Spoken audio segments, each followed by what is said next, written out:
This is Bantu. And this is Dr. Chaii. Sheesh, just want to shout out Hype of Life. Let's go. Come on. All right, thanks for coming through, guys. So you guys are from Zimbabwe. How was it like growing up out there? It was crazy. I mean, it's obviously, it's Africa. It's super different to America.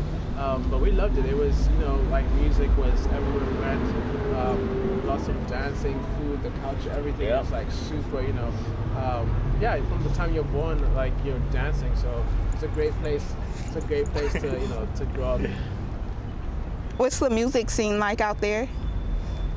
The music scene's exciting right now. Like, you have a lot of Zim dancehall. That's one of the most popular genres. As far as with like the youth growing up and stuff. And you get artists like Winky D, Toki Vibes, and a bunch of other artists. So Enzo, who are doing some really cool things. So it's kind of like dancehall fusion, but with like a lot of people are rapping in Shona, which is one of the main languages in Zimbabwe.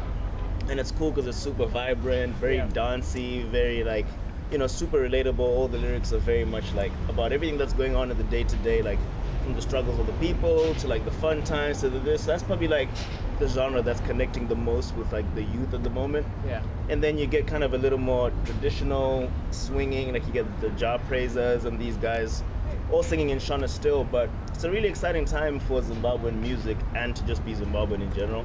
There's a lot of cool fusion stuff going on and just, fun times. So how much would you say you guys were influenced by American culture? I mean, honestly, it was American culture. It was cultures from everywhere, I think when we were growing up, our MTV and kind of music channels, they play music from Australia, from England, from, Europe, America. And so, I mean, I think we didn't even know what genres were. It was just like, you put on the TV and what it was playing, it was 50 Cent into Coldplay, into like, some traditionally African stuff. And so I think we were just inspired by everything that we, heard. Okay, so how'd you guys meet up and start making music? So we actually, our dads went to high school together. Oh, that's dope. So like when we were like back in the day, when we were like 4 years old, they like set us up on like a play day. They're like, yo, you guys have to be friends. And I was like, I don't know about this guy. They're like, you're friends now. I don't think I like this guy, Yeah. But after a while, a hater. I was like, he's not so bad. And so we kind of like were hanging out. And then I think at my 13th birthday party, he brought over a CD and was like, yo, check out this music. And I was like, what is this? I came to flex with some beats at his birthday party. So I was like, this is what I got. And I pressed play. It was like, he was like, what? So I was like, man, what is this? He's like, I've been making beats. And so he put me on to like Fruity Loops and like we started making beats together. And we just kind of been working, we work together separately and whatever, but just kind of pushing each other. So So you guys are in LA now. What sparked that move? So actually, he moved over to LA first, and at the time I was in England studying in college, and he had moved over. He was in Florida full sail before, and had kind of taken the leap to be like, okay, I'm going to LA and kind of pursue this music dream. And before I came in, just after I graduated, he was like, hey, instead of going to do this 9-to-5 thing, why don't you come and stay in LA with me and try the music thing? And I was like, this sounds like a terrible idea. So I had to go home and convince my parents. I was like, okay, mama, daddy, Bantu says I could come and stay with him and try this music thing. Can I go? And I thought they were going to be like, nah, that's a horrible idea. But then they're like, yeah, I think you should go. And I moved over. I literally stayed on his couch, and we're just rocking together and like working together all the time. And like everything just kind of happened since then. Okay, so your songs and videos like Jackie Chan, Familia, Bongo have millions of streams and views. How does it feel to be super poppin', and how do you guys continue to remain so grounded and humble?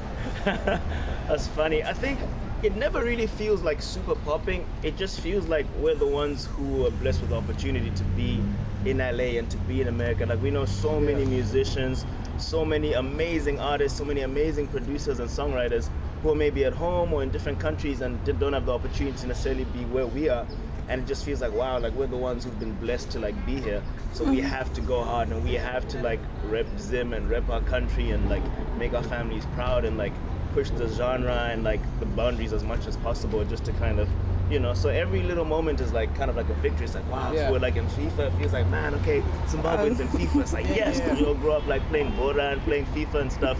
So it kind of just feels like every moment you're just doing your best to like push and keep pushing and pushing. I'm sure one day we'll look back and be happy, but for now it's just kind of doing as much as we can, like for our country and for our culture and like for our people. I feel you on that one. So aside from making your own hits, you're both talented producers and writers. Can you name some of your past work for everybody that's still sleeping? Yeah, everybody who's still sleeping. Come on. So we've produced and written stuff for, we did a song for Rita Ora and Chris Brown called Body on Me, Chris Brown Questions, Hey Ma, which was in the Fast and Furious soundtrack with J Balvin, Camilla and Pitbull, Maroon 5, Whiskey, Sean Paul and Dua Lipa, No Lie, Jason Derulo's song Tiptoe, we wrote that and produced that. I don't know, I'm forgetting. Anything else? I'm blanking too.